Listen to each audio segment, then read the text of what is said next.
الحمد لله نحمده ونستعينه ونستغفره ونؤمن به ونتوكل عليه ونعوذ بالله من شرور أنفسنا ومن سيئات أعمالنا من يهده الله فلا مضل له ومن يضلله فلا هادي له ونشهد أن لا إله إلا الله وحده لا شريك له لا ند له ولا ضد له ولا مثل له ولا مثال له سرمدي أزلي أبدي دهري ديمومي لا أول له ولا آخر له ونشهد أن سيدنا وسندنا وحبيبنا وطبيبنا ومأوانا وملجأنا در الله المخزون سر الله المكنون نور الأفئدة والعيون سرور القلب المحزون عالم ما كان وما يكون سيدنا ومولانا محمدا عبده ورسوله أما بعد فأعوذ بالله من الشيطان الرجيم بسم الله الرحمن الرحيم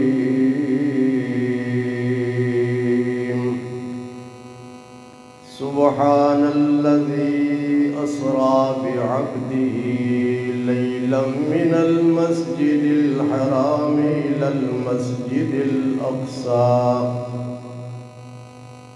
الذي باركنا حوله لنريه من آياتنا إنه هو السميع البصير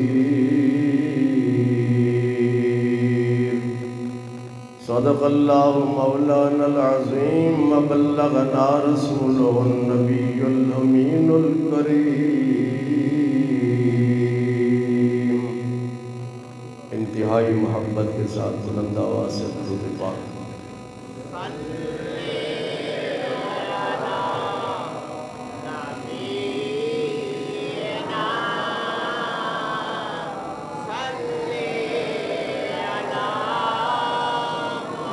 صلی علی نبینا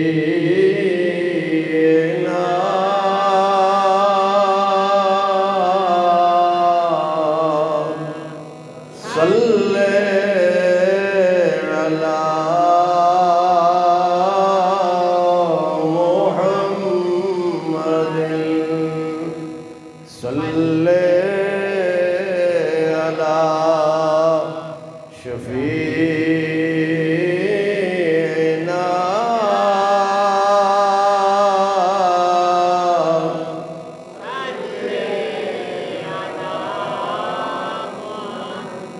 بلغ العلا بکماله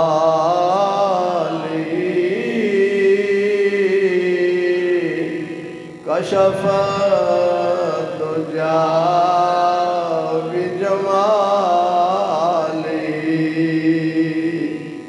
حسنت جميع خصاله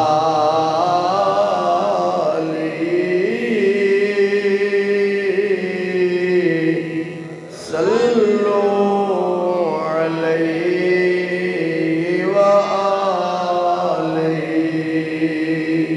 صلى على نبينا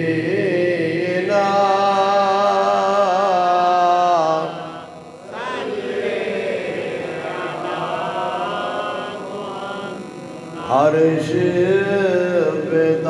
نوازا چھیڑ چار فرش پہ طرفہ دوں دام کان جدھر لگائیے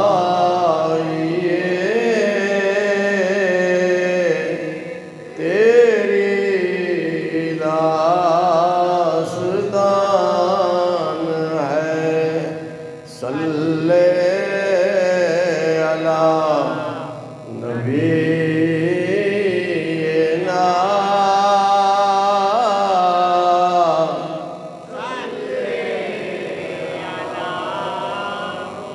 وہ کمال حسن حضور ہے کہ گمان نقص جہاں نہیں یہی پھول خار سے دور ہے یہی شمع ہے کہ دعا نہیں صلی علی نبینا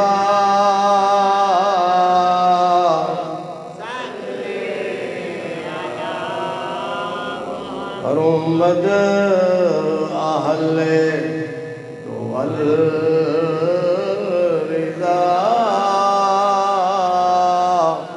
بڑے اس بلا میں میری بلا میں گدا ہوں اپنے کریم کا میرا دین پارنا نہیں صلی علی نبینا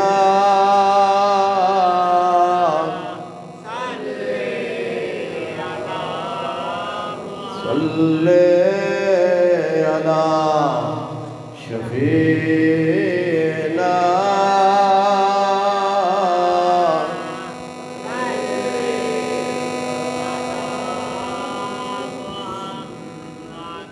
بزرگوں،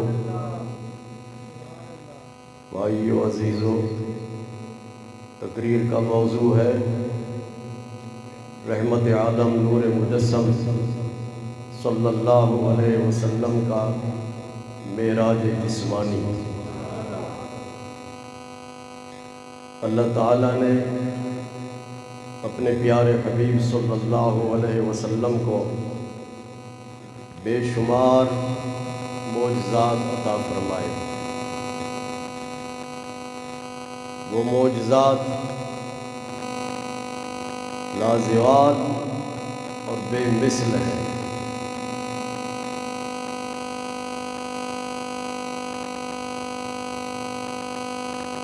30 سے زیادہ حضور صلی اللہ علیہ وسلم کو معراجیں عطا کی گئی۔ ان تمام معراجوں میں صرف ایک معراج ہے جو کہ جسمانی ہے، باقی تمام معراجیں روحانی ہیں۔ ایک معراج جسمانی ہے اور باقی معراجیں روحانی ہیں۔ جسمانی معراج کا مقصد کیا ہے کہ حضور صلی اللہ علیہ وسلم کو اللہ تبارک و تعالی نے رجب کی 27ویں رات کو لا مقام پہ بلایا۔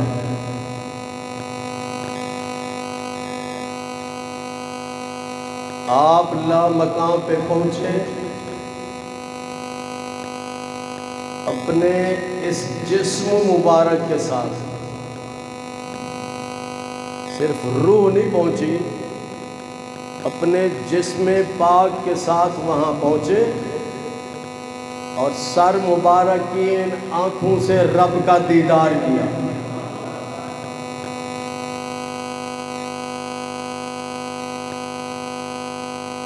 یہ ہے معراج جسمانی، اور اسی کا ذکر کیا اللہ تعالیٰ نے قرآن پاک میں، سبحان الذی اسریٰ بعبدہ، پاک ہے وہ ذات جس نے اپنے خاص بندے کو، خاص یہاں بے رسول ہی نہیں فرمایا، اپنے رسول کو، بے نبی یہی نہیں فرمایا کہ اپنے نبی کو، کیا فرمایا؟ اپنے خاص بندے کو، اپنے بندے کا ذکر ہے، نبی رسول کا ذکر نہیں۔ کیوں؟ اور زیادہ لیٹ آئے گئے،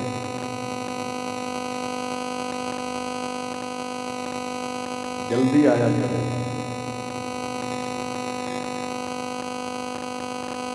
عربی میں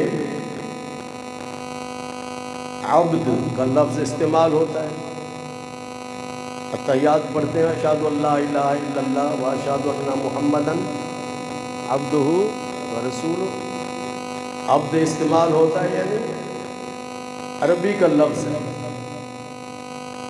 اس کا معنی ہے الروح مع الجسد، جسم اور روح کے مجموعے کا نام عبد ہے۔ صرف جسم کو عبد نہیں کہتے، صرف روح کو عبد نہیں کہتے، جسم اور روح کے مجموعے کا نام عبد ہے۔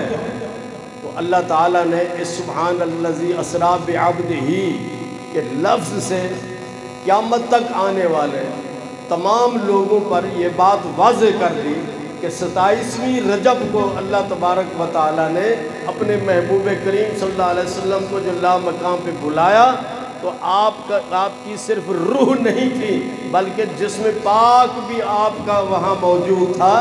اللہ تعالیٰ کے حسن و جمال کا دیدار کیا حضور صلی اللہ علیہ وسلم نے اپنے سر مبارک کی آنکھوں سے۔ اب سوال یہ پیدا ہوتا ہے کہ اللہ تعالیٰ نے یہ جسمانی معراج آپ کو کیوں عطا فرمایا؟ جسمانی معراج آپ کو کیوں عطا کیا گیا؟ اس کا پس منظر کیا ہے؟ اس کا پس منظر طائف کا سفر ہے۔ اس کا طائف کا سفر ہے۔ رحمت عالم نور مجسم صلی اللہ علیہ وسلم نے جب مکہ والوں کے سامنے اسلام کا پہلا پیغام رکھا، پہلا پیغام کیا ہے؟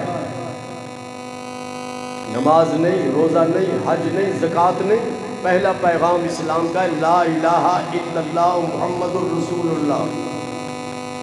اللہ کے بغیر اس کائنات میں کوئی سچا خدا نہیں۔ جھوٹے خدا تو ہزاروں کی تعداد میں موجود تھے، سچا خدا صرف اللہ ہے اور محمد اللہ کا رسول ہے۔ مکہ مکرمہ میں جب یہ اعلان ہوا، 40 سال، کتنی عمر تھی اس وقت آپ کی؟ 40 سال عمر مکمل۔ 40 سال کے بعد آپ کو حکم دیا گیا کہ آپ اعلان کریں کہ سچا خدا اللہ ہے اور میں اس کا رسول ہوں۔ اس وقت آپ کئی دفعہ سن چکے ہیں، کافروں کے ایک خدا کا نام لات تھا، ایک کا نام منات تھا، ایک کا نام عزا تھا، ایک کا نام حبل تھا۔ تو حضور صلی اللہ علیہ وسلم نے فرمایا لا الہ الا اللہ، لا الہ لات خدا نہیں ہو سکتا، منات خدا نہیں ہو سکتا، عزا خدا نہیں ہو سکتا، حبل خدا نہیں ہو سکتا۔ بیت اللہ شریف کے اندر جو تم نے اپنے ہاتھوں سے تراشے ہوئے بت خدا بنا کے رکھے ہوئے ہیں وہ خدا نہیں ہو سکتے۔ وہ لوگ، ان میں بوڑھے بھی تھے، جوان بھی تھے، جو کہ گمراہ ہو چکے تھے،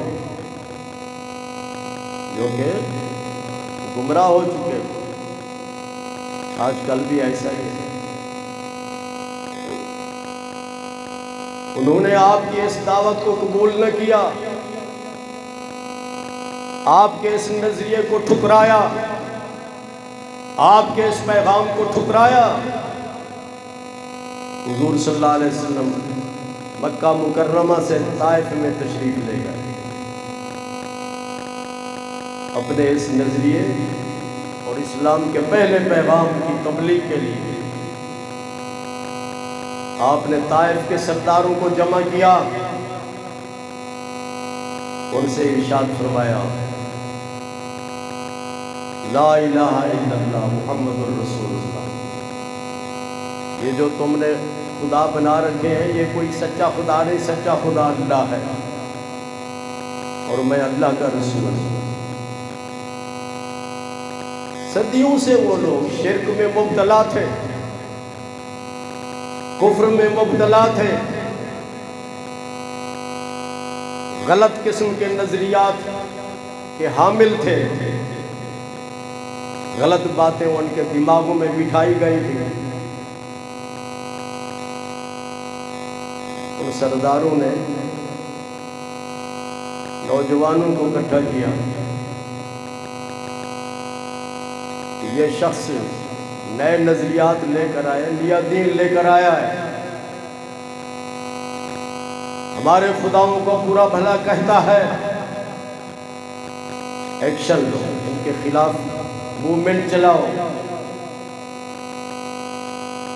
انہوں نے حضور صلی اللہ علیہ وسلم پر پتھر برسائے، پتھراؤ کیا۔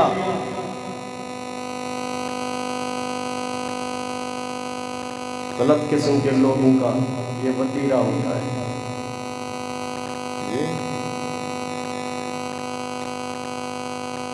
سچے لوگوں پر طعن و تشنیع بھی کرتے ہیں۔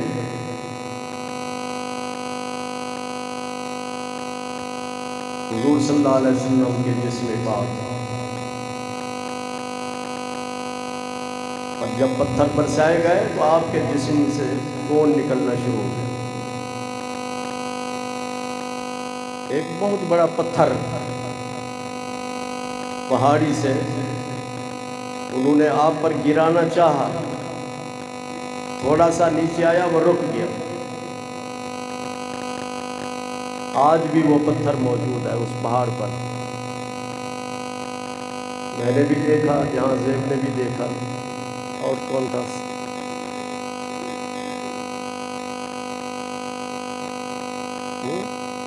عباس بھی تھا، اور وہ معین مطہر بھی تھا۔ وہ ہم نے پتھر دیکھا، آج بھی وہ موجود ہے پتھر۔ جانتے ہیں جسم، آپ کے جسم کی کیا شان ہے؟ حضور صلی اللہ علیہ وسلم کے جسم پاک،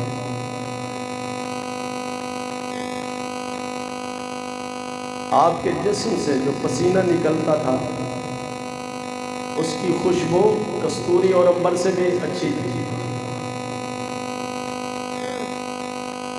ہم دن میں اچھے شیمپو سے، اچھے صابن سے 100 مرتبہ نہا لیں، ہمارے جسم سے جب پسینہ نکلے گا تو اس میں بو ہوگی، بدبو ہوگی، خوشبو نہیں ہوتی۔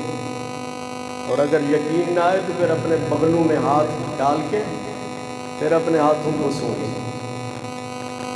حضور صلی اللہ علیہ وسلم کا پسینہ مبارک صحابہ کرام، صحابیات جمع کرتے تھے بوتلوں میں۔ آپ نے پوچھا کیوں جمع کر رہے ہو؟ تو عرض کرتے تھے کہ ہم اس کو خوشبو کے طور پر استعمال کریں۔ اور پھر آپ کی خوشبو کا یہ عالم تھا کہ جس راستے سے گزر جاتے تھے وہ راستہ مہک جاتا تھا۔ جب حضور صلی اللہ علیہ وسلم کہیں تشریف لے جاتے تھے اور کسی صحابی نے آپ سے ملنا ہوتا تھا، کچھ لوگ یہاں پہ آتے ہیں مجھے ملنے کے لیے اس مسجد میں، یہ شاہ صاحب آئے کشمور سے، ان کا مدرسہ ہے بہت بڑا۔ رجب کے مہینے میں عام بیٹھے رجب کے مہینے میں عام طور پر لوگ زکوٰۃ نکالتے ہیں۔ رجب کا مہینہ زکوٰۃ کا مہینہ ہے، اور کچھ لوگ ماہ رمضان کا انتظار کرتے ہیں، پھر اس میں نکالتے ہیں۔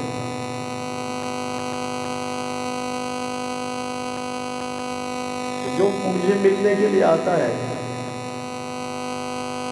شیخ صاحب اس کو راستہ بتا دیتے ہیں کہ جی وہ مصطفیٰ ٹاؤن میں رہتے ہیں، فلاں جگہ رہتے ہیں، فلاں جگہ جا کر ملاقات کر لو، کہ نہیں یہی ہوتا ہے۔ صحابی جب بھی حضور صلی اللہ علیہ وسلم سے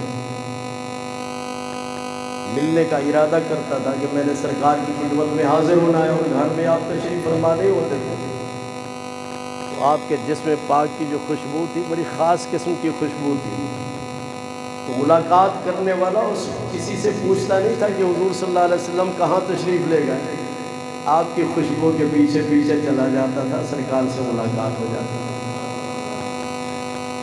تو جسم پاک جس کے پسینے کی خوشبو کا کستوری اور عنبر بھی مقابلہ نہیں کر سکتے تھے، ان نوجوانوں نے اسی پاکیزہ اور لطیف جسم پر پتھر برسائے، اور وہ جسم پاک جس کی دوسری خصوصیت یہ ہے کہ اس جسم کا سایہ نہیں تھا۔ جتنے بھی آپ بیٹھے ہیں جب دھوپ میں جائیں گے سایہ ہوگا آپ کے جسم کا یا نہیں، لیکن حضور صلی اللہ علیہ وسلم کے جسم پاک کا سایہ نہیں تھا۔ سورج کی روشنی میں چلتے تھے سایہ نہیں، چاند کی روشنی میں چلتے ہیں تو سایہ نہیں، یہ آپ کے جسم پاک کی خصوصیت تھی۔ جب خون نکل رہا ہے آپ کی خدمت میں ملک الجبال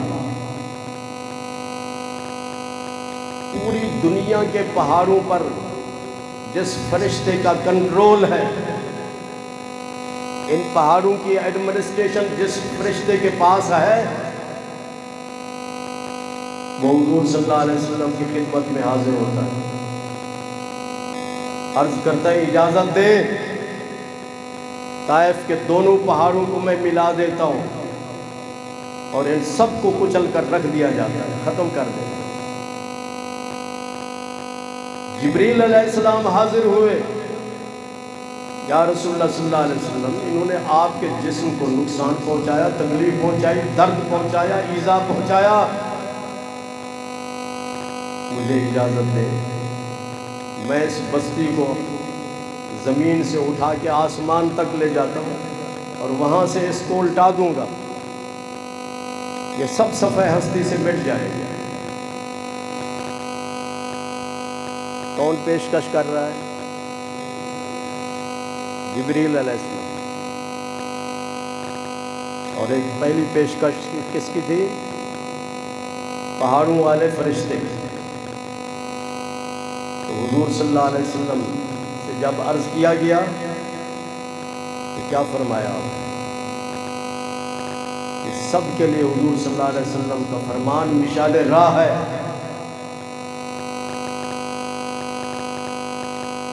کرسی پہ بیٹھنے والا ہو،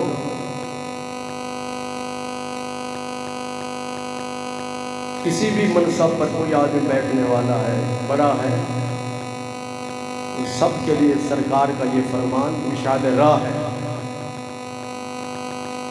آپ نے ارشاد فرمایا انا لم ابعث لعانا انما بعثت رحمتا، کہ میرے رب نے مجھے عذاب کے لیے نہیں بھیجا، اللہ کی مخلوق کو تکلیف پہنچانے کے لیے نہیں بھیجا، اللہ نے مجھے ساری کائنات کے لیے رحمت بنا کر بھیجا۔ ساری کائنات کے لیے رحمت بنا کر بھیجا ہے۔ رحمت کا معنی کیا ہے؟ ان اللہ یعطی وانا القاسم، اللہ دنیا کی تمام نعمتیں، دنیا کی اور آخرت کی تمام نعمتیں مجھے دیتا ہے، اس نے مجھے دے دی ہے۔ دنیا کی تمام نعمتیں، اس میں اولاد ہے، مال و دولت ہے، علم ہے، یہ آسمان ہے، زمین ہے، سورج ہے، چاند ہے، ستارے ہیں، سارے جتنی بھی نعمتیں ہم دیکھ رہے ہیں۔ آنکھیں اللہ تعالیٰ نے دی ہیں، ناک عطا کیا، دانت عطا کیے، زبان عطا کی، ہاتھ عطا کیے، پاؤں عطا کیے، ساری نعمتیں ہیں اللہ تعالیٰ کی۔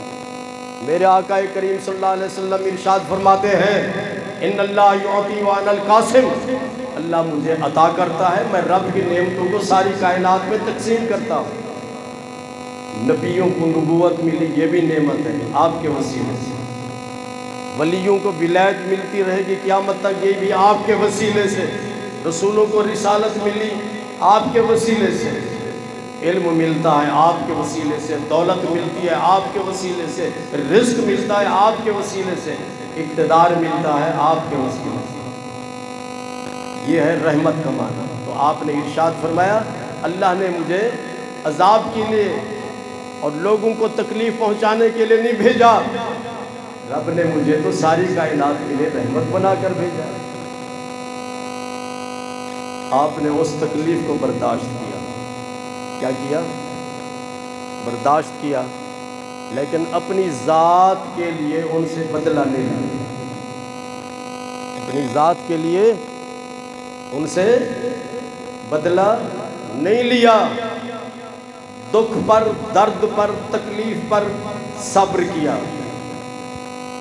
برداشت اردو کا لفظ ہے، عربی میں اس کو کہتے ہیں صبر۔ کیا کہتے ہیں؟ اور حضرت داتا صاحب رحمۃ اللہ علیہ نے اپنی کشف المعجوب شریف میں ایک مستقل باب بنایا ہے صبر کا، اور اللہ ارشاد فرماتا ہے یا ایھا الذین آمنوا استعینوا بالصبر والصلاۃ، اے ایمان والو تم مدد مانگو، کس سے؟ صبر سے اور نماز سے، صبر سے اور نماز سے۔ ہمارے اندر برداشت کا مادہ نہیں، برداشت کا مادہ ختم ہو چکا ہے۔ جو بھی ہمیں غلط بات پڑھا دے، غلط میسج دے، غلط ہم اس کے پیچھے لگ جاتے ہیں، پھر یہ نہیں دیکھتے کہ ہندوستان پاکستان کا دشمن ہے کہ نہیں ہے، دشمن ہے کہ نہیں۔ ملک کس سے مضبوط ہوتا ہے؟ کس سے مضبوط ہوتا ہے ملک؟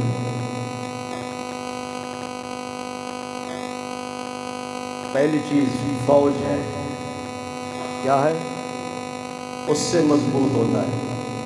فوج مضبوط ہوگی تو ملک مضبوط ہوگا کہ نہیں۔ آپ نے اپنے گھر پہ سیکورٹی گارڈ رکھا ہے، سیکورٹی اگر مضبوط ہوگا تو آپ کا گھر محفوظ ہوگا کہ نہیں۔ اگر وہ کمزور ہوگا اور لوگ اس کے خلاف باتیں کرنے شروع کر دیں، جی آپ کا سیکورٹی گارڈ ایسا ہے، ایسا ہے، ایسا ہے، ویسے جھوٹی باتیں کمزور کرنے کے لیے۔ سیکورٹی گارڈ کمزور ہوگا تو گھر کمزور ہوگا، سیکورٹی گارڈ مضبوط ہوگا تو گھر محفوظ ہوگا۔